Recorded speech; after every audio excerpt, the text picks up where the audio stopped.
샬롬 샬롬 샬롬 샬롬. 하나님 사랑합니다. 여러분 주 안에서 사랑합니다. 창세기 3장 말씀입니다. 1절에서 7절. 그들의 눈이 밝아져. 이런 내용으로 함께 사순절 말씀의 은혜를 나눕니다. 1절에 보면 그런데 뱀은 야훼 하나님이 지으신 들짐승 중에 가장 강교하니라. 뱀이 여자에게 물어 이르되 하나님이 참으로 너에게 동산 모든 나무의 열매를 먹지 말라 하시더냐. 여자가 뱀에게 말하되 동산 나무의 열매를 우리가 먹을 수 있으나 동산 중앙에 있는 나무의 열매는 하나님의 말씀에 너희는 먹지도 말고 만지지도 말라 너희가 죽을까 하노라 하셨느니라. 뱀이 여자에게 이르되 너희가 결코 죽지 아니하리라. 너희가 그것을 먹는 날에는 너희 눈이 밝아져 하나님과 같이 되어 선악을 알 줄 하나님이 아심이니라. 여자가 그 나무를 본즉 먹음직도 하고 보암직도 하고 참으로 지혜롭게 할 만큼 탐스럽기도 한 나무인지라. 그 열매를 따먹고 자기와 함께 있는 남편에게도 주매 그도 먹은지라.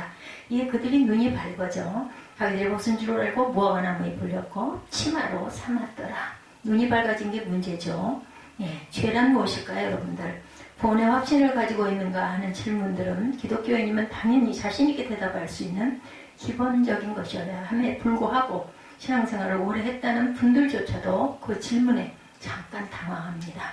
죄의 삭은 사망이라는 말씀은 죄를 지어 얻은 열매가 사망이라는 것이죠. 왜 죄를 지으면 죽어야 될까? 죄하면 남을 해치고 빼앗고 비방하고 파괴하는 것을 먼저 떠올리지만 죄의 본질은 인간의 하나님에 대한 옳지 않은 태도를 가리킵니다. 성경에서 말하는 죄의 개념은 인간의 창조주 하나님의 피조물이라는 것이 전제가 되어 있습니다. 즉 인간이 하나님을 온전히 의존하고 순종할 때 하나님과 올바른 관계에 있다라고 합니다. 그런 사람을 가리켜 의인이다 이렇게 말하죠. 의인은 하나도 없다고 말씀을 합니다. 그럼에도 불구하고 하나님 보시기에 그래도 온전한 자, 노아 같은 자겠죠. 너는 내가 건지리라 해서 노아의 가족만 방주에 들어가게 해주시죠. 자신에게 내재된 유한한 자원으로 스스로의 삶의 행복을 추구할 수 있다는 착각을 가지고 하나님과의 관계를 부담스럽게 여기고 하나님께 순종하는 것을 촉박으로 여기며 하나님으로부터 독립을 선언하는 것이 바로 죄라는 거죠. 온전치 못한 자세, 하나님에 대한 온전치 못하는 자세. 지혜가 부족하니 앞날에 무슨 일이 벌어질까 두려워하고 갖고 있는 자원이 부족하니 남의 것을 빼앗아야 하고 사랑이 부족하니 인간관계 속에 갈등이 생길 수밖에 없습니다. 그러니 인류의 역사는 끊임없는 갈등과 투쟁의 역사다 이렇게 얘기할 수가 있겠죠. 뿌리 뽑힌 나무가 수분과 양분을 가진 동안에는 살아있지만 시간이 지나면서 점점 메말라가듯이 인간이 하나님으로부터 분리될 때 인간은 서서히 죽어갈 수밖에 없다. 창세기 3장은 죄가 어떻게 이 세상에 들어왔는가를 잘 보여줍니다. 인간이 뱀의 꾀임을 받아 하나님께서 금하신 선악을 알게 하는 나무의 실과를 따먹음으로 하나님을 배반하고 그 결과에 된 동산에서 추방되는 사건을 기술하고 있습니다. 오늘은 하나님 앞에 부끄러움이 없던 인간들이 어떻게 부끄러워하는 존재가 되었는지 선악과 사건이 예수 그리스도 어떻게 연결되었는지 그렇다면 그분을 믿는 성도들은 어떤 자세로 살아가야 하는지 살펴봅니다. 창세기 2장 17절 보면 선악과의 의미에 대해서 말씀합니다. 하나님께서 아담에게 말씀하죠. 선악을 알게 하는 나무의 열매는 먹지 말라. 내가 먹는 날에는 반드시 죽으리라. 정령 죽으리라. 그 명령이 언약이라는 것을 어떻게 알아요? 그들은 아담처럼 언약을 어기고 거기에서 나를 반역하였느니라. 호세아 6장 7절입니다. 하라 하지 말라는 행위를 전제로 한 언약을 행위 언약이다 이렇게 부릅니다. 적어도 인간이라면 선악을 분별해 선을 행하고 악을 멀리하는 것이 올바른 도리죠. 그렇다면 하나님의 피조물인 인간이 선악을 알게 되는 것이 왜 그렇게 나쁠까? 우리가 알아야 할 것은 우리가 생각하는 선과 하나님이 말씀하시는 선과 악의 개념이 다르다는 점입니다. 하나님께서 어떻게 홍수를 일으켜 땅 위에 숨쉬는 모든 생물들을 죽게 할 수가 있었을까? 어떻게 아브라함에게 아들을 번제로 바치라고 할 수가 있었을까? 어떻게 가나안 족속을 남녀 불문하고 다 죽이라고 말씀하실 수가 있었을까? 이런 것을 인간의 도덕적 윤리적 관점에서 본다면 하나님은 악을 조장하시고 계신다 이렇게 오해할 수도 있습니다. 근데 그 모든 것은 하나님이 작정하셨어요. 하나님이 하시는 모든 일은 결과적으로 선합니다. 선이라는 단어는 일장에 하나님께서 창조하실 때마다 사용했던 좋았더라, 토부와 같은 뜻을 갖고 있습니다. 성경이 말하는 선은 모든 피조물과 모든 질서들이 하나님의 계획과 의도대로 잘 실행되어지고 유지되는 상태를 가리킵니다. 거기서 벗어나는 것이 악이죠. 인간은 자기 외의 모든 피조물을 다스리는 하나님의 대리자로 세움을 받았어요. 하나님으로부터 엄청난 복을 받은 인간은 하나님의 창조주이심을 언제나 기억해야 했어요. 그래서 하나님은 동산 중앙에 선악과를 심어 놓으셨습니다. 그러나 하나님은 인간이 본능적으로 하나님을 섬기도록 프로그램하지 않고 하나님을 섬기기를 자의로 원하셨죠. 우리는 우리가 하고자 하는 것, 하고 싶은 것을 할 수 있는 선택의 자유를 주셨어요. 따라서 인간은 마음만 먹으면 언제든지 하나님을 거스를 수 있는 존재이기도 합니다. 아담과 여자가 선악과를 따먹었을 때 우리 중 하나같이 되었으니 창세기 3장 22절에 하나님만이 선악을 판별하여 결정할 수 있는 분이신데 인간들이 하나님처럼 선과 악을 구분하게 되었다는 뜻입니다. 하나님의 필요 없게 되었다는 거죠. 원래 창조된 목적대로 살지 않고 자기들이 하나님이 되어 자기 마음대로 사는 것이 죄입니다. 내가 심판하러 이 세상에 왔으니 보지 못하는 자들은 보게 하고 보는 자들은 맹인이 되게 하려 함이라 하시니 요한복음 9장 39절이죠. 예수님은 눈이 밝아서 본다고 하는 자들, 즉 자기가 선악을 판단하는 자가 되어 잘난치 않은 종교 지도자들을 죄인이라고 말씀합니다. 그래서 인간이 하나님의 계명을 어긴 결과 갖게 된 눈이 밝아짐을 도리어 영적인 소경 상태다 말씀하시죠. 그러한 영적 소경들은 하나님을 크신 계획과 작정을 알지 못하고 자신들이 만들어 놓은 기준에 비추어 하나님을 판단합니다. 그래서 하나님의 아들을 하나님이 주신 율법으로 판단하며 하나님을 모독했다라는 결정을 내리고 십자가에 못 박죠. 하나님은 선이시기에 하나님이 하시는 모든 것은 선합니다. 신성모독죄를 지어서 십자가에 못 박았어요. 십자가의 형은 원래는 정치범죄인들에게만 내리는 그런 형이었다고 합니다. 그런데 하나님의 나라를 욕보였다 해서 정치범으로 여겼던 것일까요? 하나님께서 선악과를 만드시고 인간들이 언제 따먹을지 몰라 조바심을 내신 것이 아니라 처음부터 따먹을 줄을 아셨다는 거예요. 선악과 사건은 행위 언약 속에 들어있는 하나님의 요구를 인간이 만족시킬 수 없는 존재임을 보여줍니다. 인간이 하나님의 은혜 아니고는 절대로 생명을 얻을 수 없는 자임을 보여주죠. 최초의 인간은 죄를 지을 수 있는 존재였어요. 그런데 선악과를 따먹어버림으로 죄를 안 지을 수 없는 상태가 되었어요. 최초의 인간은 죄를 지을 수 있는 존재. 왜냐하면 선택의 자유가 있었으니까. 그런데 선악과를 따먹어버림으로 죄를 안 지을 수 없는 상태가 되어버렸습니다. 그런데 하나님께서 예수 그리스도를 보내시고 우리를 구원하심으로 믿는 자들은 죄를 안 지을 수도 있는 존재로 변화를 받습니다. 궁극적으로 우리는 새하늘과 새 땅에 갔을 때 죄를 지을 수 없는 존재가 됩니다. 성경은 죄를 지을 수 있는 인간이 하나님의 은혜 가운데 죄를 지을 수 없는 하나님의 백성으로 지어져 가는 과정을 보여주죠. 하나님은 창세전에 택하신 하나님의 백성이 짐승이나 로봇처럼 본능적으로 하나님께 순종하거나 의존하는 존재가 아닌 자신의 인격과 의지를 사용해서 하나님께 순종하고 하나님을 의뢰하고 하나님의 영광을 드러내고 찬양하기를 원하십니다. 그러니까 우리가 마음의 소원을 가지고 우리가 마음의 기쁨을 가지고 자원해서 해야 되는 거예요. 섬김도 봉사도 예배도 찬양도 마찬가지입니다. 의무적으로 안 할 수 없으니까 이렇게 하는 거 하나님 봐주시지 않죠. 하나님 오늘도 하나님의 백성들이 믿음의 장성한 분량에 이르도록 때로 성도들에게 바울과 같이 육체의 가시를 심으시거나 어두운 밤을 지나게도 하십니다. 우리에게 일어나는 모든 일은 하나님 보시기에 선한 것이기에 사도 바울은 범사에 감사하라. 데살로니가전서 5장 18절이죠. 범사에 감사하라. 쉬지 말고 기도하라 말씀하죠. 비록 암에 걸렸지만 그 가운데서 감사하라는 것.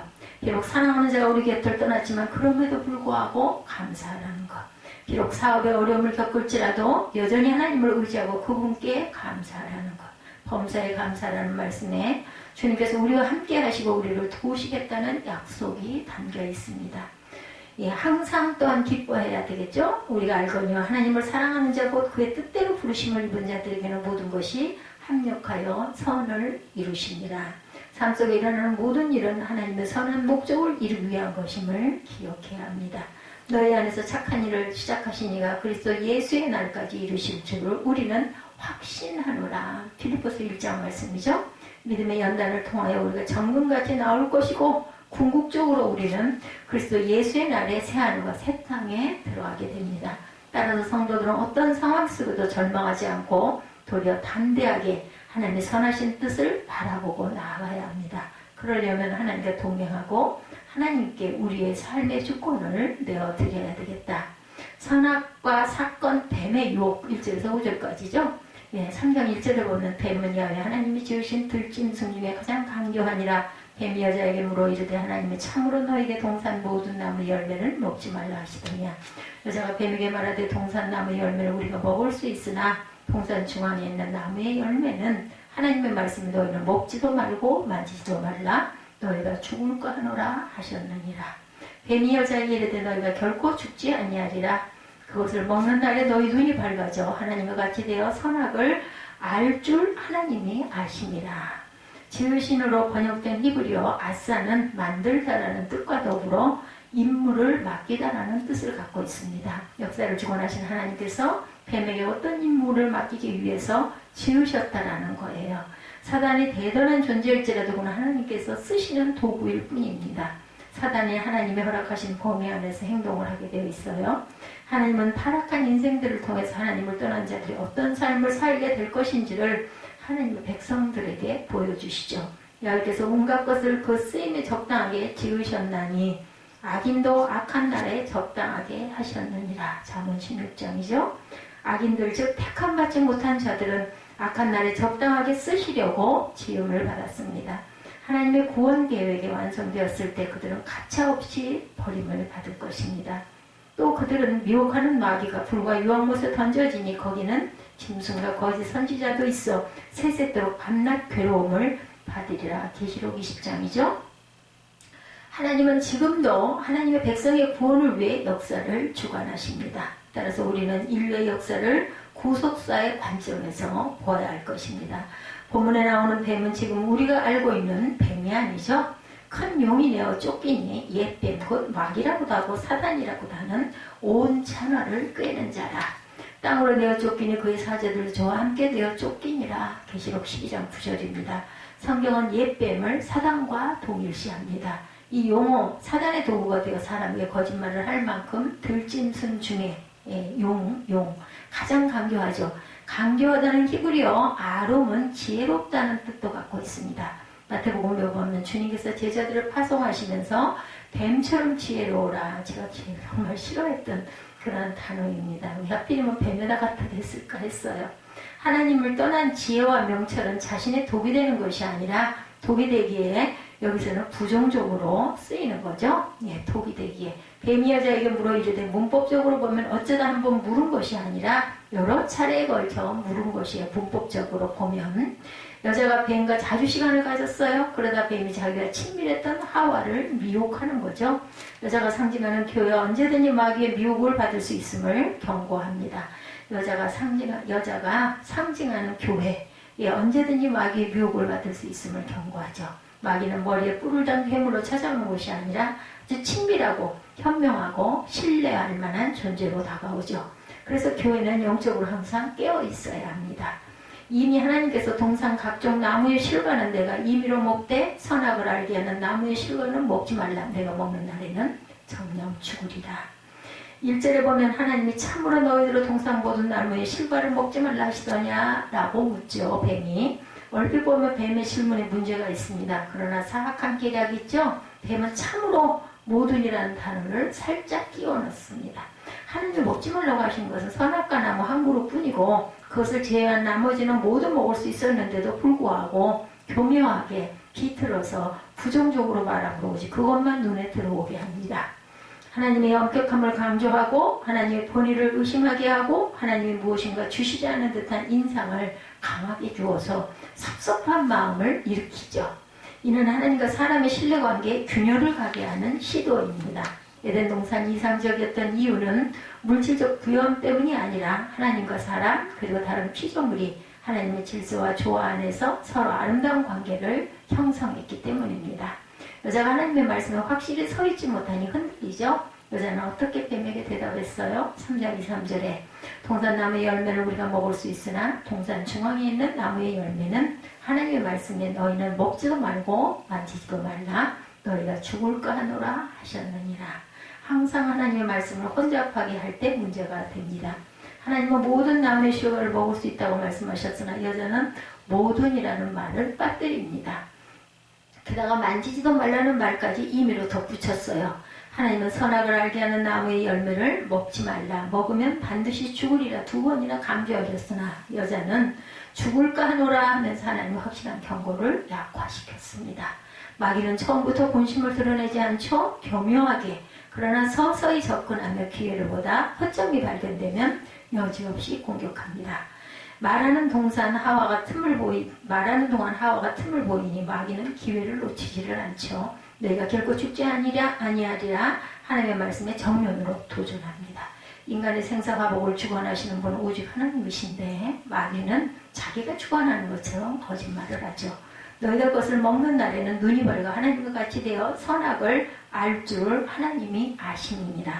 하나님과 같이라는 말을 사용하면서 뱀은 인간의 신의 영역까지 이룰 수 있다. 너희도 그렇게 될 수 있다고 부추기죠. 뱀은 선악과를 따먹으면 눈이 밝아진다 말하므로 여자의 호기심을 자극하죠.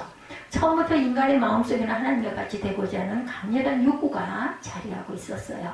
사단은 인간의 이러한 내면을 일곱고 그것을 넘어뜨리기 위한 결정적인 무기로 사용합니다.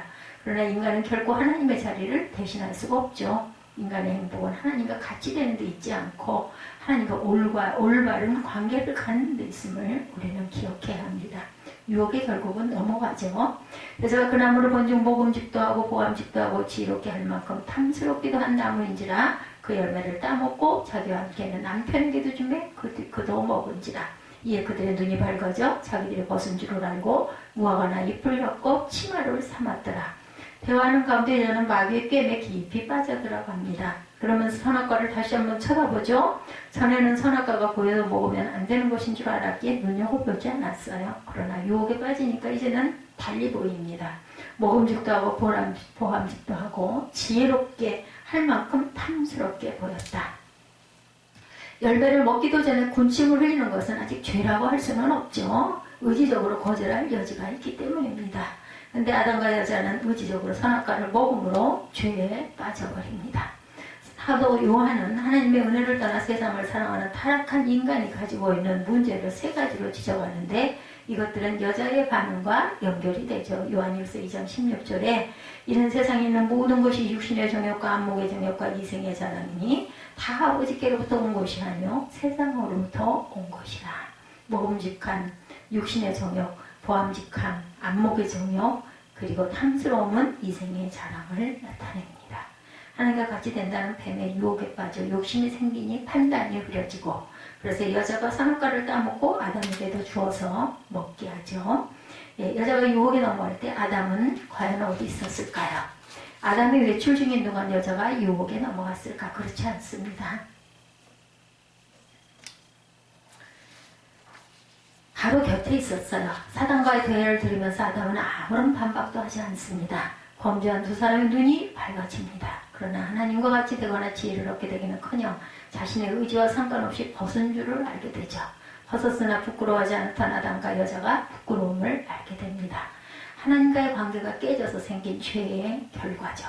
벗은 것을 깨닫고 무화과나무 잎을 엮고 치마를 만들어 입었는데 이렇게 가리는 행위는 일시적인 방편에 불과하고 불안의 전조가 되죠. 선악과 사건과 예수 그리스도 최초의 인간인 아담과 여자가 하나님의 말씀에 불순종하고 하나님의 은혜를 저버림으로 이 땅에 죄와 사망이 들어왔어요. 그런데 2000년 전 이 땅에 오신 예수님께서는 그 문제를 해결하시죠. 에덴 동산에서 여자가 사단으로부터 육신의 정욕, 안목의 정욕, 이생의 사랑으로 유혹을 받았고 예수님께서 공생애를 시작하시기 전에 광야에서도 사단에게 동일한 유혹을 받으시죠. 육신의 정욕을 이기셨어요. 예수님은 마귀가 40일을 지르신 예수 그리스도에게 속삭이죠. 네가 만일 하나님의 아들이었던 명하여 돌들을 떡덩이 되게 하라. 마태복음 4장이죠. 돌로 떡을 만들어 먹으라. 그리하면 육신의 정욕을 부추깁니다. 예수님은 광야에 널리 돌들을 떡으로 만들 수 있는 능력을 가지셨지만 그 능력을 사용하지 않으시고 신명기 8장 3절로 대적하시죠. 사람이 떡으로만 사는 것이 아니요 야훼 입에서 나오는 모든 말씀으로 사는 줄을 내가 알게 하려 하시니라. 육신의 정욕을 이길 수 있는 능력은 오직 말씀을 기억하고 말씀을 순종하는 데서 나옵니다. 이생의 사랑을 이기신 예수님, 마귀는 예수님에게 성전 꼭대기에서 떠내려도 천사가 받쳐준다라는 시편의 말씀을 인용하며 기적을 행하여 자신의 존재를 드러내라고 유혹합니다. 그러나 예수님은 주노의 하나님을 시험하지 말라고 하시면서 하나님의 말씀까지 교묘히 인용하는 사단을 꾸짖습니다. 하나님 말씀을 기억하고 순종하며 말씀에 대한 분별력을 가질 때 이생의 사랑을 이길 수가 있다는 거죠. 안목의 정욕을 또한 이기신 예수님, 마귀는 높은 산으로 예수님을 데리고 가서 천하 만국과 그 영광을 보여준 후에 자기에게 엎드려 경배하면 그 대가로 모든 것을 주겠다 이렇게 제안하죠. 이때 예수님은 주너의 하나님과 경배하고 다만 그를 섬기라 하심으로 경배의 대상은 오직 하나님뿐임을 확증합니다. 에덴 동산에서 아담과 여자도 예수님처럼 말했어야 했어요. 선악과는 하나님의 아담의 믿음을 시험하기 위한 수단이었습니다. 아담이 하나님의 말씀을 신뢰하고 순종하였다면 에덴에서 쫓겨나는 수모를 당하지 않았을 것인데 먹을 자유도 있었고 안 먹을 자유도 있었는데 그만 먹죠. 아담과 하와는 하나님의 사랑에 대한 신뢰와 순종을 저버리고 악과 고난만을 가져다주는 사단에게 먹힙니다. 에덴 동산은 하나님과 이성적인 교제의 장소였어요. 선악과 이외의 모든 식물을 먹을 수 있었던 최고의 풍요의 상태에서 인간은 범죄합니다. 이것이 바로 우리의 모습. 우리는 환경을 탓해서는 안 됩니다. 예수께서는 우리가 사단의 시험을 이길 수 없음을 아시고 이 땅에 오셔서 십자가에 죽으셨다 다시 사시고 승리를 우리에게 전가시켜 주십니다. 모든 인간들을 하나님의 저주로 몰아넣는 첫 번째 아담과 여자의 실패를 예수 그리스도께서 회복시키셨죠. 기록된 바 첫사람 아담은 생명이 되었다 함과 같이 마지막 아담은 살려주는 영이 되었다. 고린도전서 15장 45절입니다. 아담은 단순히 살아있는 존재였지만 그리스도께서는 생명을 주어 살리는 영이 되셨어요. 지금은 믿는 사람이 흙에 속한 자가 되어 아담의 형상을 가졌지만 마지막 때는 우리를 하늘에 속한 자인 그리스도의 형상으로 만드실 것이라는 것이죠. 그러면 우리는 과연 어떤 자세를 가져야 할까? 겸손하게 무릎을 꿇어야 되겠죠? 겸손하게 하나님의 자녀, 하나님의 백성이 되어야 합니다. 우리가 누구인지 정체성을 아는 것이 가장 중요하죠. 어떤 인생을 살 것인지를 결정해야 합니다. 예수님은 성도가 세상에 있으나 세상에 속하지 않은 존재다. 요한복음 15장에 말씀합니다. 성도라면 눈에 보이는 세상을 사랑하지 말고 눈에 보이지 않는 하나님을 사랑해야 되죠. 육신의 정욕, 안목의 정욕, 이생의 자랑은 세상을 사랑하는 마음에서 비롯됩니다. 지금 세상에 빠져 하나님보다 세상을 사랑하고 있지 않은지 저와 여러분은 자신을 둘러보시기 바랍니다. 아담과 하와는 베푸신 풍성한 은혜에도 불구하고 하나님같이 되어보려다가 그만 죄를 범하고 원죄의 조상이 됩니다. 그런 교만이 싹트지 않도록 우리 자신을 돌아보며 겸손해지기를 힘써야겠습니다. 마귀는 우는 사자같이 다니며 삼킬 자를 두루 찾는다고 하죠. 그러니 우리의 욕망을 십자가에 못 박고 항상 성령을 쫓아 행하는 삶을 사시기 바랍니다. 하나님의 말씀으로 두 번째 우리는 무장해야 되겠죠. 겸손한 하나님의 자녀가 되어야 되고 하나님의 말씀으로 무장한 저와 여러분이 되셔야 합니다. 윤리적으로 아무리 바르게 살아도 하나님의 뜻을 따르지 않는다면 악한 것이죠. 선악의 기준은 항상 하나님입니다. 죄의 발단은 하나님의 말씀을 온전히 따르지 않고 자기의 생각을 섞거나 왜곡하는 데서 이단은 출발을 하죠. 하나님께서 하지 말라고 하는 것은 그 말씀이 아무리 이해가 안 되고 너무 하고 싶어도 안 해야 합니다. 반대로 하나님께서 하라 하시면 설사 이해가 안 되고 내 마음에 내키지 않아도 순종해야 합니다. 하나님의 말씀에 순종하는 것이 선이고 반항하는 것이 악입니다. 사단은 인간을 죄에 빠뜨리기 위해 하나님의 말씀을 의심하도록 부추겼어요. 예수님의 말씀으로 사단의 유혹을 이기실 수 있었던 것은 말씀을 잘 알고 계셨기 때문이죠. 사단이 달콤한 유혹을 제시할 때마다 말씀에 근거한 명쾌하고 단호한 답을 제시합니다. 말씀에 통달하신 예수님은 적재적소에서 말씀을 지혜롭게 제시하실 수가 있었죠. 사람의 생각은 논쟁을 낳습니다. 그렇지만 하나님의 말씀은 순종을 낳고 승리를 낳는다는 것. 영적 권세가 있기 때문이죠. 말씀을 부지런히 읽고 암송해야 합니다. 마음판에 새기라고죠. 새긴 말씀대로 또한 우리가 행하고 살아야 합니다. 돕는 배필의 역할을 또한 잘 감당해야 합니다. 하나님 보시기에 심히 좋았던 피조물이 자기 욕망의 눈에 보기 좋은 것들을 탐하다가 하나님을 외면하죠.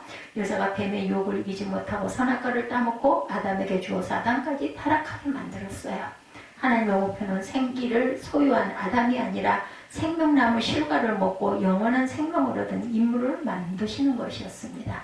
하나님은 바로 이 일을 위해 돕는 배필을 지으셨는데 여자가 선악과를 먹게 만들므로 오히려 아담을 죽게 함으로 돕는 배필의 사명을 제대로 감당하지 못했습니다. 창세기 3장에서는 여자의 나약함을 폭로하면서 진정한 돕는 배필의 필요함을 암시합니다. 아담에게 진정한 돕는 배필 누구예요?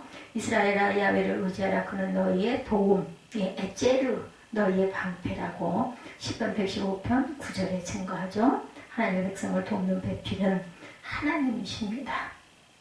내가 아버지께 구하겠으니 그가 또 다른 보혜사를 너희에게 주사 영원토록 너희와 함께 있게 하리니. 요한복음 14장이죠. 하나님의 백성을 영생으로 이끄는 유일한 돕는 배필은 진리의 영이신 성령님 한 분이시다. 이번 사순절 기간 동안 주님과 교제하며 첫사랑을 회복하시고 하나님만을 높이는 겸손한 하나님의 자녀로 하나님의 말씀을 붙들면서 나를 이기고 세상을 이기고 주님의 마음에 합한 하나님의 귀한 자녀로 다시 회복하고 살아가시기를 주님의 이름으로 축복합니다. 기도하시겠습니다.